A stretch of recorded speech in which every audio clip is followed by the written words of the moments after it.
নমস্কার, আমি স্বপ্না ভাদুরী। অত্যন্ত ভিডিওটি ভাইরাল হয়েছে। বাংলাদেশের ফরিদপুর জেলার মধুখালীর ঘটনা।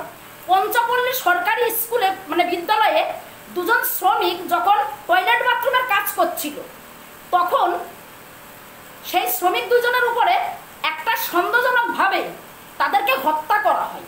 বিষয়টি এটাই ছিল যে তার পাশে একটা মন্দির ছিল, কালী ঠাকুরের মন্দির, আমাদের মায়ের মন্দির। সেই মায়ের মন্দিরে নাকি আগুন ধরানো হয়েছিল, সেই আগুন নাকি এই দুই শ্রমিক ধরিয়েছিল।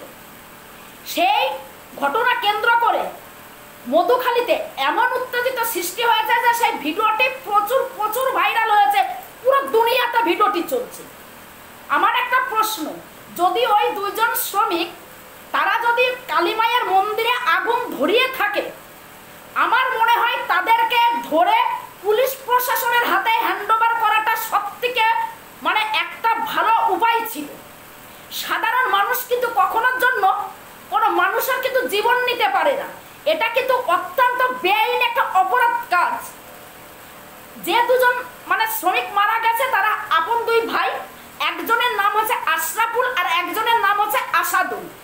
তার বাড়ির পরিবারের থেকে মা এবং বাবা জানিয়েছে যে যেখানে তারা কাজ করছিল সেইখানকার যে কন্ট্রাক্টর আছে, সেই কন্ট্রাক্টরের কাছে নাকি ওইখানকার স্থানীয় চেয়ারম্যান এবং স্থানীয় মেম্বার তারা নাকি চাঁদা নিতে এসেছিল।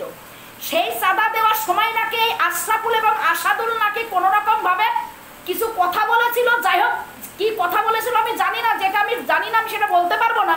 তো যাই হোক, সেইটাকে নাকি কেন্দ্র করে সেইটার উপর রাগ দেখিয়ে নাকি আশরাফুল এবং আসাদুলের নাকি জীবন নিয়েছে। সেই স্থানীয় মেম্বার এবং চেয়ারম্যান মিলে গ্রামবাসীর সঙ্গে একতা ঐকতা হয়ে এই হামলা নাকি ঘটিয়েছে দুই ভাইয়ের উপরে। তারা এখন পলাতক, স্থানীয় মেম্বার এবং স্থানীয় চেয়ারম্যান তারা এখন পলাতক। ওই ফরিদপুর জেলার মধুখালীর ওখানকার প্রশাসক জানিয়েছে যে তাদেরকে যদি কেউ ধরে দিতে পারে তাদের পুরস্কৃত করবে। এইটাও কিন্তু খুব ভাইরাল হয়েছে। আমরা বড় বড় সাংবাদিকের মাধ্যমে, টিভি চ্যানেলের মাধ্যমে কিন্তু আমরা জানতে পেরেছি।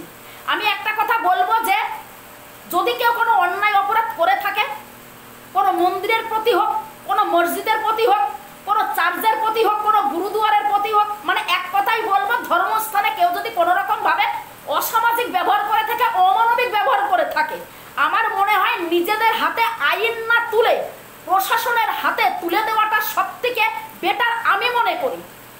কারণ কি জানেন, আইন তো কেউ কখনো যেন নিজে হাতে তুলে নিতে পারে না সাধারণ জনগণ। ওই মধুখালীর ওই এলাকাবাসী এতটাই উত্তেজিত হয়েছিল বা তাদেরকে এতটাই উত্তেজিত করা হয়েছিল, যার জন্য তারা কিন্তু এই দুই ভাইকে, আশরাফুল এবং আসাদুলকে, তাদেরকে পিটিয়ে পিটিয়ে ঘরের মধ্যে তাদেরকে হত্যা করেছে, পৃথিবীর থেকে হাঁটিয়ে দিয়েছে। একজন বাবা এবং মায়ের কোলের থেকে দুজন সন্তানকে তারা কেড়ে নিয়েছে। নিন্দা জানাচ্ছি, এই ধরনের ঘটনাকে তীব্র নিন্দা জানাই। আমি একটা কথাই বলবো, বাংলাদেশের যিনি প্রধানমন্ত্রী রয়েছেন মাননীয়া শেখ হাসিনা মহাশয়া, ওনাকে আমি যথেষ্ট শ্রদ্ধা করি অন্তরের থেকে। আমি জানি না যে আমার এই ভিডিওটি ওনার অবধি পৌঁছাবে কিনা, তবে আপনারা যদি ভিডিওটি বেশি বেশি করে শেয়ার করেন অবশ্যই ওনার অবধি ভিডিওটি মনে হয় পৌঁছাবে।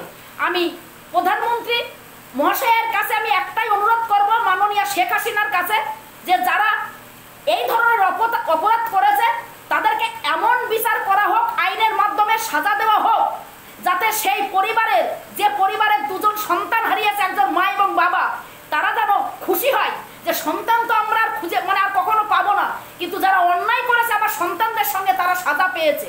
আর যারা এই কাজের সঙ্গে লিপ্ত, যেসব এলাকাবাসী যারা এই ধরনের কাজ করেছে, সবাই একসঙ্গে এক জায়গায় একতা হয়ে তাদেরকেও চিহ্নিত করে আইনের মাধ্যমে তাদের সাজা দেওয়া হোক, এইটুকুই অনুরোধ করবো একজন মা হিসাবে। কারণ সন্তান আমারও আছে। একটা সন্তান যখন একজন মায়ের কোলের থেকে চলে যায় সারা জীবনের মতন, সেই মা জানে যে কতটা দুঃখ, কতটা জ্বালা, কতটা যন্ত্রণা। তাই যারা এই ধরনের কাজ করেছে তাদেরকে এখনো তো সঠিকভাবে চিহ্নিত করতে পারিনি। মিডিয়াতে যেটা দেখিয়েছে সেইটাই আমি কিন্তু আমার ভিডিওর মাধ্যমে আমি তুলে ধরেছি।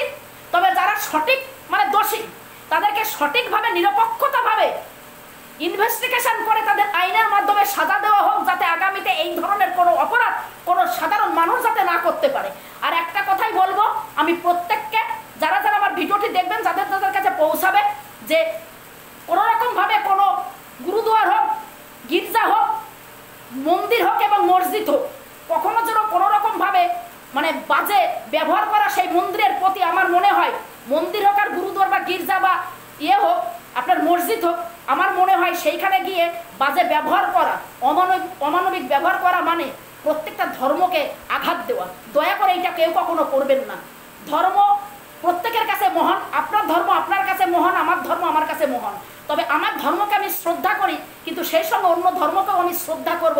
অন্য ধর্মকে কিন্তু অপমান করার ক্ষমতা আমার নেই বা আপনার নেই। তাই দয়া করে ভালো থাকুন, সুস্থ থাকুন, শান্তিপ্রিয়ভাবে থাকুন এবং সমাজকে শান্তিপ্রিয়ভাবে রাখার চেষ্টা করুন। আর যে দুই ভাই আশরাফুল এবং আসাদুল যারা আজকে এই পৃথিবীতে নেই, যারা চিরতরে বিদায় নিয়েছে, কিছু হারমাত বাহিনীর পাল্লায় পড়ে, কিছু অমানবিক মানুষের পাল্লায় পড়ে যারা তাদের জীবন নিয়েছে, সেই দুই ভাইয়ের আত্মার শান্তি কামনা করি আমি ঈশ্বরের কাছে এবং আল্লাহর কাছে দোয়া করি তারা যেন জান্নাত পায়। এইটুকুই বলবো। ভালো থাকবেন, সুস্থ থাকবেন। জয় হিন্দ, জয় ভারত, নমস্কার।